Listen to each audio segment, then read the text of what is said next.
Now that's some good coffee. Welcome back, fans, family, friends, to Guardian of Chaos, the YouTube channel, here for Chaos Corner, and another episodic YouTube adventure on story time.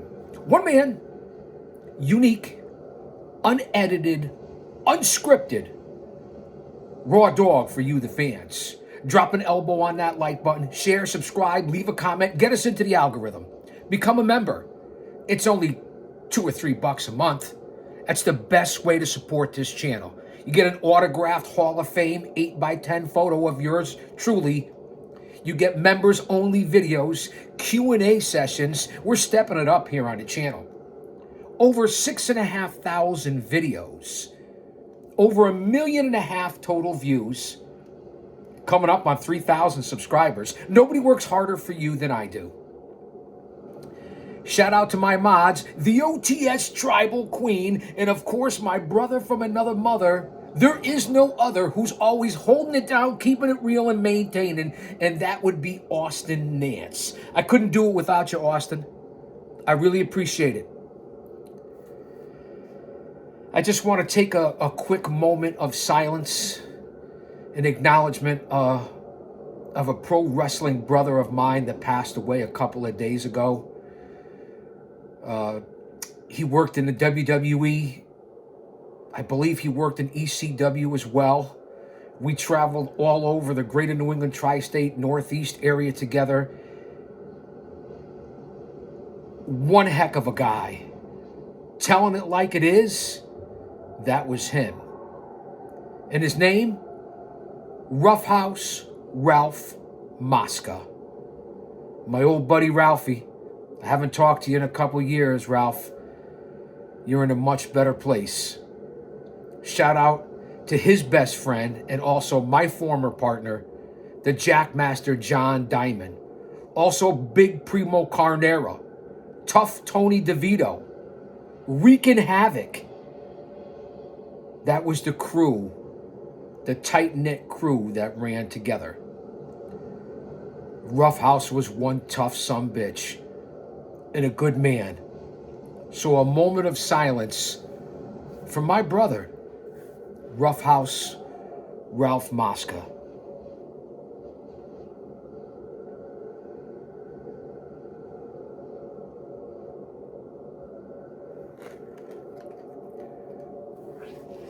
Rest in peace, Ralphie.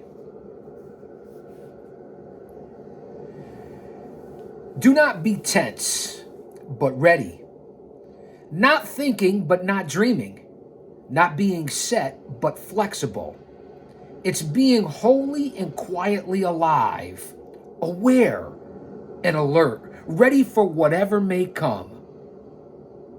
And that applies more now in 2025 going into 2026 than ever before.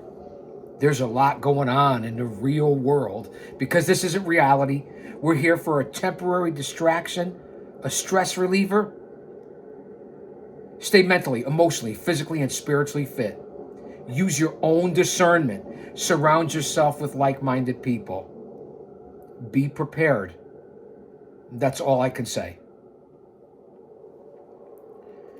Water may flow swiftly or it may flow slowly, but its purpose is inexorable. Its destiny is sure. Martial arts was his chosen love. From the age of 13, when he started practicing Wing Chun, until the end of his life at age 32. He practiced every single day with little exception. He said of his passion for martial arts, "Everything I've learned, I have learned through practice of martial arts." He had an extraordinarily sharp and insightful mind, and I often think it was a brilliant piece of fate that a mind like his was attached to such a physical and combative practice. As it turns out, martial arts is a perfect metaphor for life. There are few disciplines where the stakes are so personal and so high as in a fight. Proficiency in martial arts is the practice of keeping centered and skillfully responsive under the direct of circumstances, the threat of physical harm. When you have mastery in combat,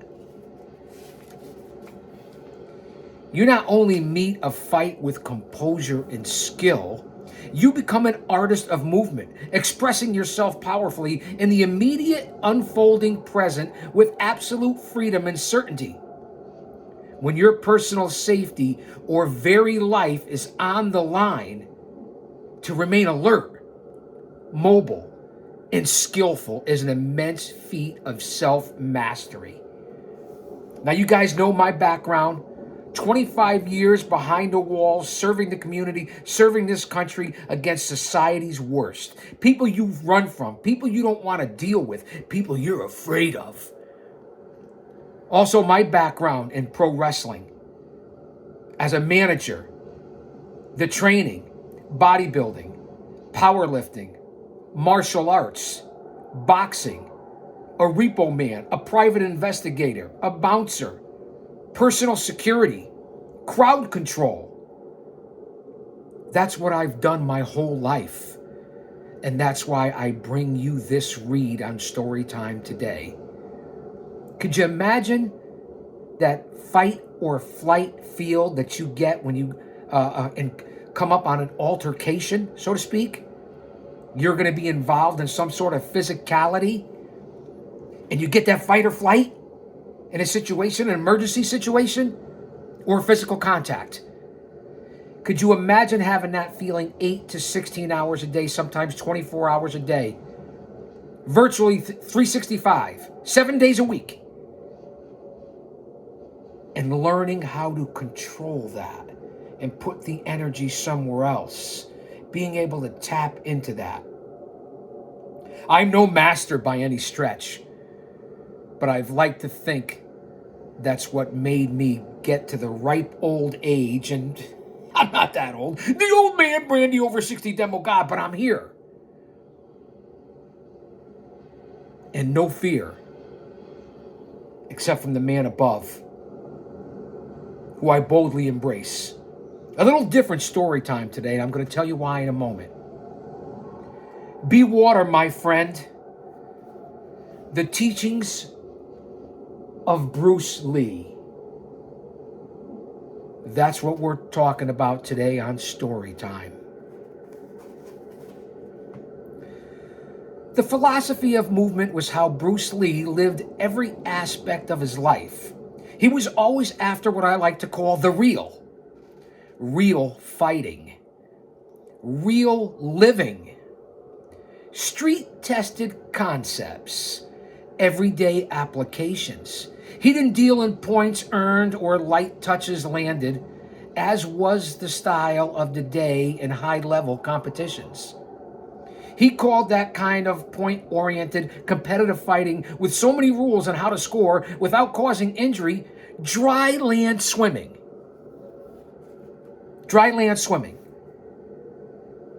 That's not to say he wasn't going around challenging everyone to a street fight. I mean, come on.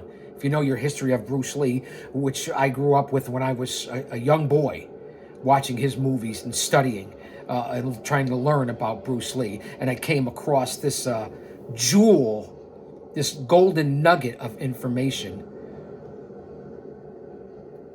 written by Shannon Lee, Bruce Lee's daughter. It doesn't get much better than that here on Storytime. What he did do was train all out. While protective gear did exist in a variety of arts, he was among the first to repurpose many separate pieces to create true sparring equipment for whole body, full contact engagement. He made focus mitts out of baseball gloves by flattening them and filling them with padding. He repurposed baseball catcher chest plates and boxing gear, as well as Kendall knuckle finger gloves. I happen to own a pair right down here in the Vault of Chaos Chronicles. This kind of sparring equipment has evolved and is commonplace now, but back in the 1960s, it was unheard of in Chinese Kung Fu, or as my father pronounced it in its native Cantonese, Gung Fu. Through heavy physical training and combat, my father had the opportunity to translate principles between mind and body from idea to action on a constant basis. Most and possibly of all, what he espoused philosophically started first as an approach to being a successful martial artist. Now remember, do your research. I hope your notebooks are out. I will be taking attendance. There was no one like Bruce Lee. Then, as with all the universal principles, he ultimately realized that these martial arts applications were broad and deep and intimately applicable to the art of being human. But let's begin at the beginning. A boy, a kung fu master, and a boat. My father began studying Wing Chun Gung Fu in Hong Kong at the age of 13. His sifu, or teacher, was a man by the name of Yip Man, also Ip Man. Yip Man was a very skillful teacher who did not only drill physical techniques, but also wove in Taoist philosophy and the principle of yin and yang into his lessons. He often illustrated his teachings through parables on nature, such as using the difference between an oak tree and bamboo to make a point. The oak tree will eventually snap under a strong wind, while the bamboo survives because it can move with the wind. As you hear the stirring nature sounds of the approaching winter solstice here in the background, and boy, has the weather changed quickly in this country. There's a lot going on. Wars, rumors of wars, tornadoes, volcanoes, floods, earthquakes, solar flares, the sun splitting apart, the tilt of the earth, the government shutdown, crime, illegal immigration, socialism, communism. I don't want to get too crazy here. You guys know what's going on if you're informed, and if you're not, get informed. Don't let it consume you, because it happens to the best of us, including myself. Be informed, put it away, and go on about with your life and living your life. Time is short. Stay close to your family.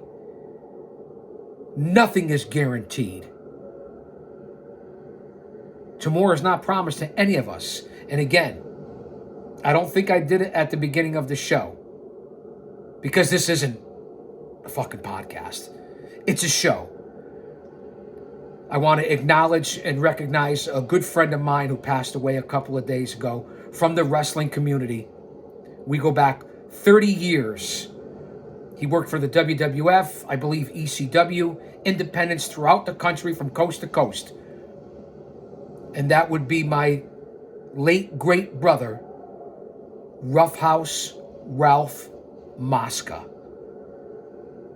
So if we could take a moment of silence for Roughhouse, I would greatly appreciate it. A good, close, personal friend over the years, just like his good buddies down south, Jackmaster John Diamond, the Giant Primo Carnera, Wreaking Havoc, Tough Tony DeVito.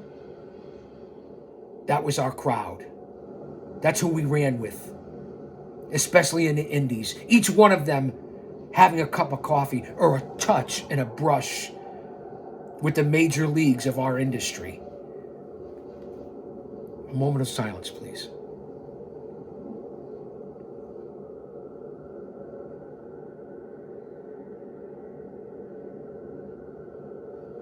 Rest in peace, Ralphie. My father was a dedicated student and a quick learner. He practiced outside of class whenever he could and become a star pupil.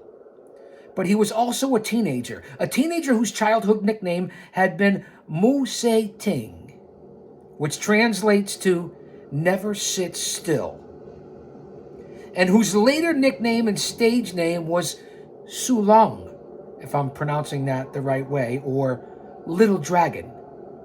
Born in the hour of the dragon and the year of the dragon, young Bruce Lee was all fire, all yang.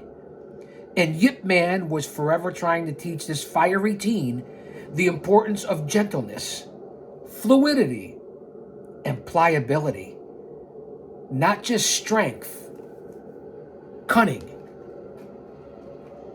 The chains are getting heavy on story time.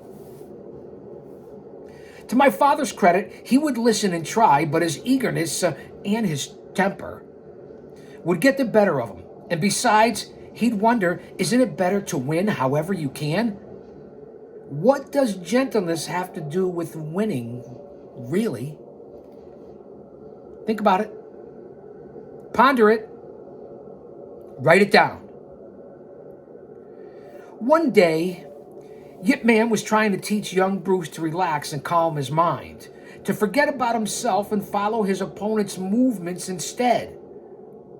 Essentially, he was trying to get him to practice the art of detachment, to respond intuitively to an opponent rather than get caught up in only his own strategy, obsessively calculating his own punches and moves. When my father would get in his own way, visibly trapped in his own cleverness and combativeness, sweat dripping off his furrowed brow, Yip Man would step in again and again and tell him to conserve his energy by going with the natural bend of things. Good advice from Yip Man. Never assert yourself against nature, he told him. Never be in frontal opposition to any problem, but control it by swinging with it. Finally, he stopped young Bruce and said, "Don't practice this week. Go home and think about what I've said." Don't practice this week. That was like telling my father not to breathe for a week, to quote Shannon Lee. Banished from class, Bruce did continue to practice on his own, and he meditated and struggled in solitary contemplation to understand what his teacher was trying to say. Frustrated and with pent-up energy to spar, he decided one day to take a small boat out onto Hong Kong Harbor with his newly found and highly resented free time. He stopped rowing after a while and just lay in the boat, letting the waves take him. While he rocked along, he began to replay in his mind his teacher's urgings and all the time he had spent on training. What was he doing wrong? Why couldn't he understand what his teacher was saying? It didn't make any sense. His frustration spiked. In his fury, he leaned over and punched the South China Sea several times with all his might. Suddenly, a thought struck him, and he stopped and looked down at his wet hand. My father later wrote about this in his essay. Bear with me with the linguistic skills here on the GOC. That's me. Had not this water just now illustrated to me the principle of Gung Fu? I struck it, but it did not suffer hurt. Again, I struck it with all my might, yet it was not wounded. I then tried to grasp a handful of it, but this proved impossible. This water, the softest substance in the world, which could be contained in the smallest jar, only seemed weak. In reality, it could penetrate the hardest substances in the world. That was it. I wanted to be like the nature of water.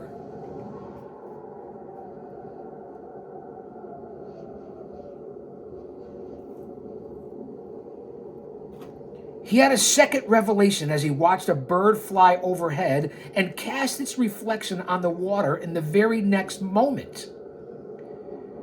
Should not the thoughts and emotions I have when in front of an opponent pass like the reflection of the bird flying over the water? This is exactly what Professor Yip meant by being one in whom feeling was not sticky or blocked. Therefore, in order to control myself, I must first accept myself by going with and not against my nature.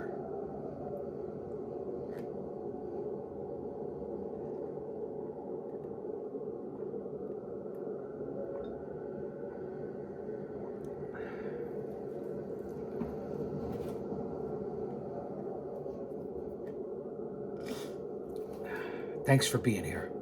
It does mean a lot to me. It means a lot to the channel. And thus began my father's long and intimate relationship with water, an element that is soft yet strong, natural yet able to be directed, detached yet powerful, and above all, essential to life.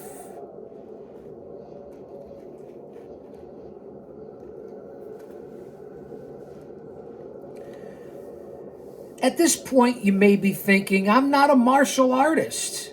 How is this book going to apply to me, and why do I care about the epiphany of a 17-year-old from more than 60 years ago? Nostalgia just ain't what it used to be, and that's why I always say, take out your notebooks. That's why you come to this channel. You come here to learn things, facts, reality, life. Of course, along with the entertainment value of pro wrestling and the other products that I put here on the channel. So you're better off when you walk out of here than when you fucking walked in here. So you can hold a conversation and add to something at your next holiday gathering, venue, wedding, barbecue, pub, tavern, restaurant, the water cooler, wherever it is that you hang out. Add to it. Be it.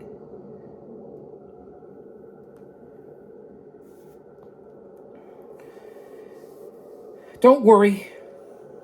While we'll be talking about martial arts from time to time, it will only be by way of metaphor and for the illustration of concepts that are applicable across general human experience.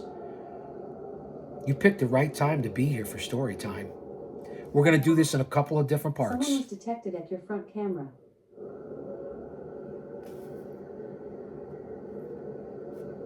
Did you hear that?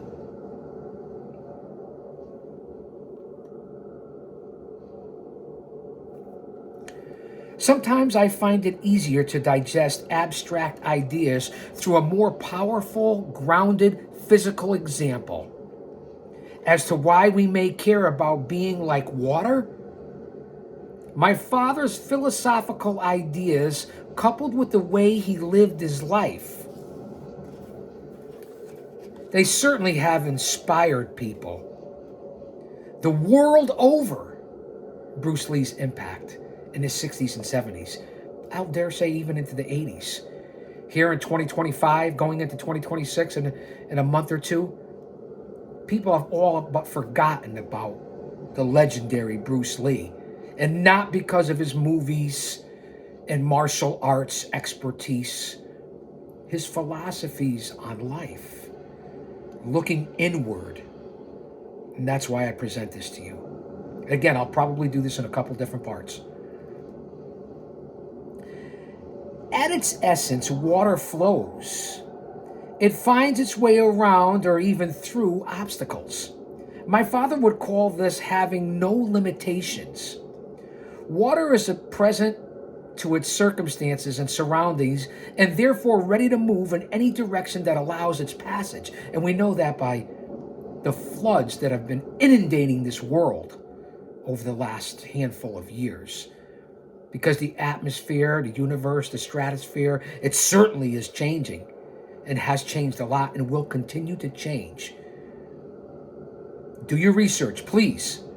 If I can implore you to do anything, it's do your research. Do your due diligence. Water is present to its circumstances and surroundings, and therefore ready to move in any direction that allows its passage, as I said. That openness and pliability means its constant state of readiness, but a natural readiness because it's simply being wholly itself. To be like water, then, is to realize your most whole, natural, and actualized self, where you are living as much as possible in the slipstream of life as you forge your own path forward. Trust me, when I say there's something in these pages for you, whether you are an athlete, a stay-at-home mom, a wrestler, a student, a musician, an accountant, an entrepreneur, a police officer, or whatever shape of human that you take. Remember, though, that at the same time, not everything in this book may be for you. And that's why I present it. You should never just take something hook, line, and sinker because someone else told you it was true. That's for damn sure. There's no one piece of advice, nor one set of tools that will fit everyone. We're all individuals, whether it's by your dental records or your fingerprints. We all may be human beings, but we're certainly not the same. I don't care about your sexual identity, orientation, religion, color, creed, background, what you believe in politically, religiously. I don't give a fuck. I really don't. None of that is for me. I do me. And again, as Bruce Lee says, I can't tell you what will work for you. Only you'll know what that is as you try some of these things on. I'll share my family stories and my thoughts, experiences, and ideas. The rest is up to you. And if you don't find anything helpful here, don't give up. Don't ever give up. There are many resources in this world. Keep seeking and you will find what you're looking for. That's the most valuable advice or opinion or an agreement that I can give to you here on Chaos Corner. So let's metaphorically bow in, shall we? Every martial arts lesson starts with a bow. It's not a subservient thing. It's an intention thing. I'm here. I've shown up. I'm paying attention. Are you? And I'm ready to participate. Are you? Thank you for being here. Now let's start with some water basics. Being a Scorpio myself, there's some sort of connection there, I believe. I know it's not a Pisces, it's not a water sign. Well, actually, it kind of is. Someone was detected at your front camera.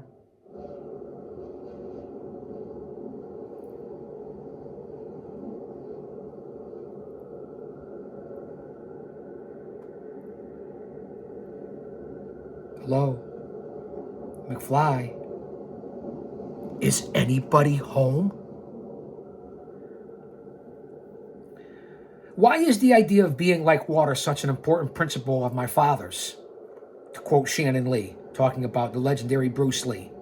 After all, my father's core tenet that he coined to represent his art and his life was actually this: using no way as way, having no limitation as limitation. But doesn't that describe the nature of water perfectly?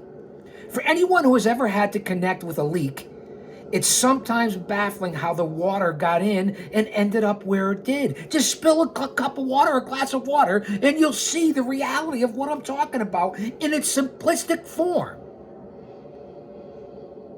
Sometimes you have to rip the whole wall or ceiling apart to find out where it's coming from and how it's traveling to its destination. Noah's Ark was ahead of the curve, pun intended. Just recently, I had such an experience. With a terrible leak in my office, we were pretty sure it was coming through from the roof, but it was just dripping down from a hole directly above. It was springing up in all kinds of places and seeping through the wall on the upper floor. The landlord sent someone to fix it 3 times, but without any obvious point of entry, the basic attempts the repairman made weren't getting to the root of the problem. So we kept our tarps and buckets in place on the upper floor, thinking that everything on the floor below was relatively safe. Then it rained again, and torrentially this time. And because the water had been getting into the wall on the upper floor, it just continued down its path through the wall, hit the ceiling beneath, and ran along the beams. When we returned the next day, water was dripping off the ceiling beams across the expanse of the first floor. It was literally raining indoors. Let me give you a little B.J. Thomas here for some levity. Raindrops keep falling on my head, but that doesn't mean my eyes will soon be turning red. Crying's not for me, 'cause I can't stop the rain by complaining, because I'm free. Nothing's worrying me.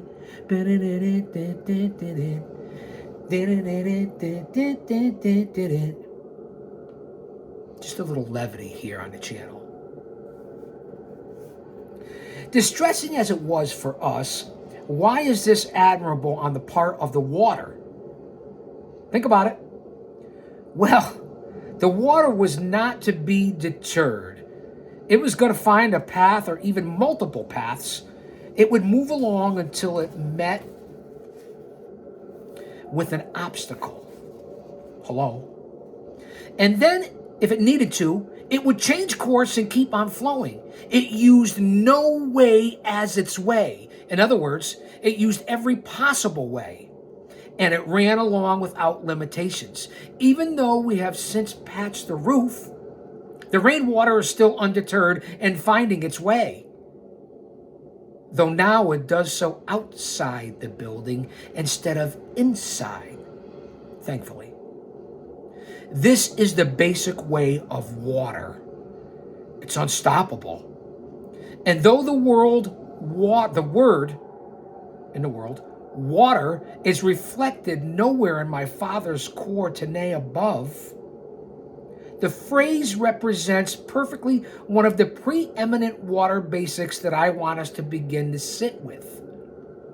The water is undeterred. I'll say it again. The water is undeterred. It will carve canyons into mountains over centuries. And when I say I want us to sit with this, I use this term because I don't want us to only think about it.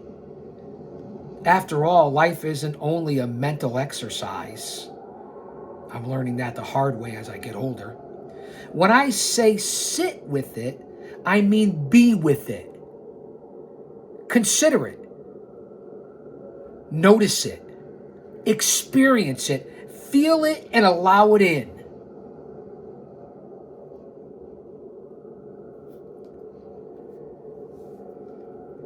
Let's think of water as unstoppable. Similar to how many people think of Bruce Lee as unstoppable. Whenever you know anything about him or not, whether you know anything about him or not, you're likely still have a picture of a heroic, skilled badass who plowed through his opponents, whether in real life or just in the movies. So what does it take to be unstoppable like water? Be aware.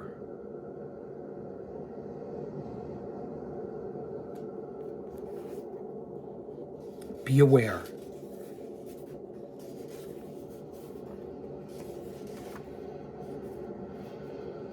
Don't go anywhere. Come on back to Chaos Corner. I'll say that to say this, because I tell it like it is. Don't you dare miss it.